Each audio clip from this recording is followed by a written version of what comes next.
Good evening, guys. This is Tony Hannity's with LazyTechGuys.com, best source on the web for your latest tech news and information.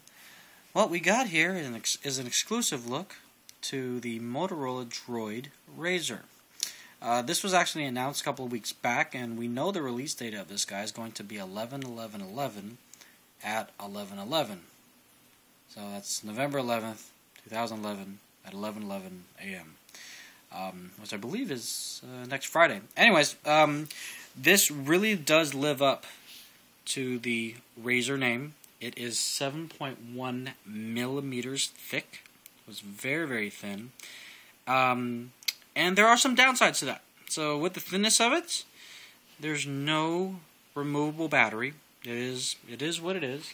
And the battery that you're looking at is actually 800 milliamps. So it's actually pretty good considering. However, you'd have to get like an external battery, like the ZAG Spark that Rad and Vic had talked about in a previous video podcast. Nevertheless, this is actually a spectacular phone. It's very, very lightweight. It's got cornering Gorilla Glass on the front, Kevlar on the back, and it is running Gingerbread 2.3.5. According to Motorola, this will be upgradable to Ice Cream Sandwich.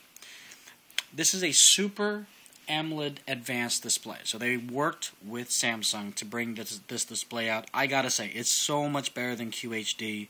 It is high res. We're also looking at a high resolution or high definition front-facing camera and an 8 megapixel 1080p back-facing camera with flash.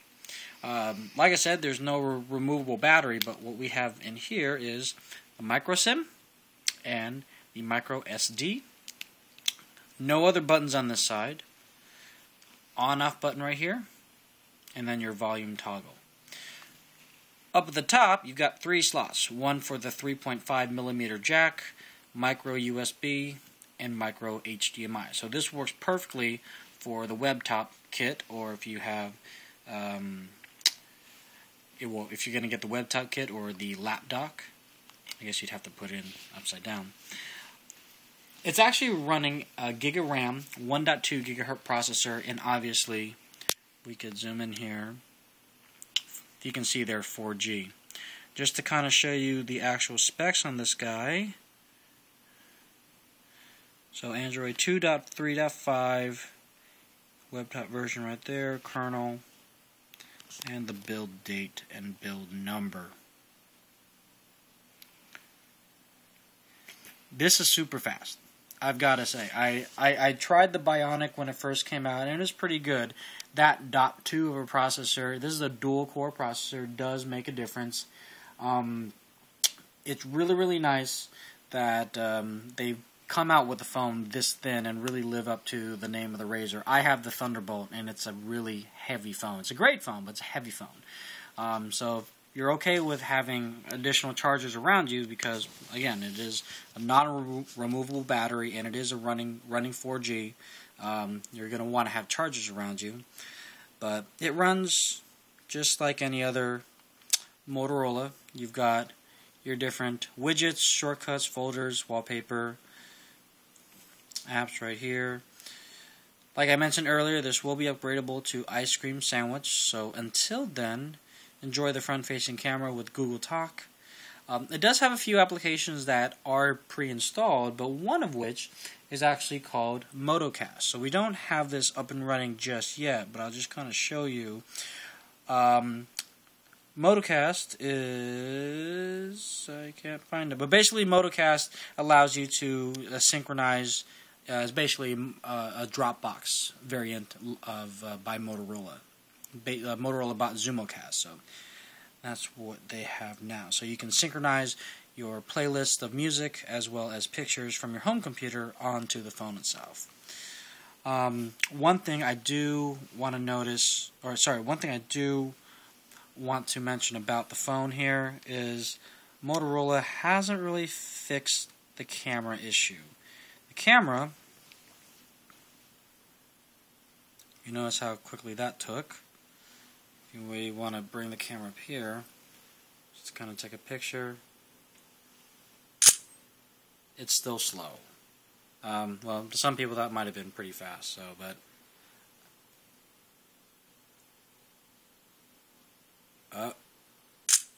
So it's still pretty slow. If you're not an avid camera person, if you don't need to take quick shots of 7-year-olds like I do, because my son's 7 and he's rambunctious, this might not be the phone for you if you're going to use it for a camera phone.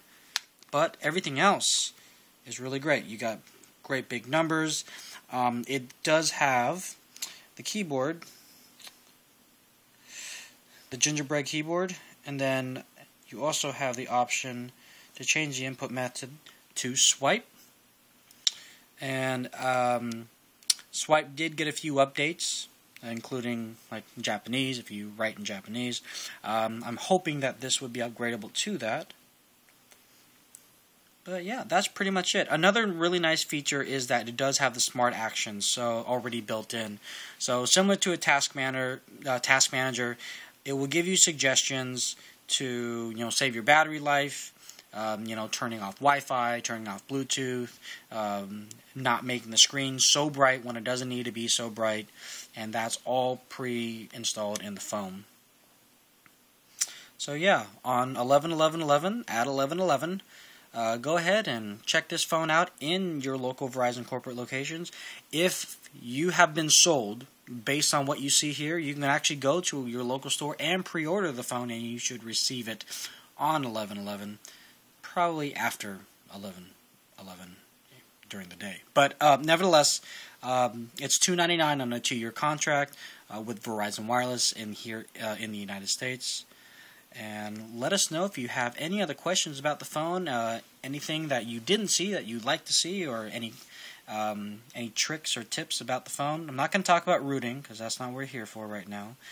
But yeah, let us know. Comments at LazyTechGuys.com. Follow us at LazyTechGuys. Follow me directly at LazyDroidGuy. And we hope to talk to you guys soon. Thank you very much.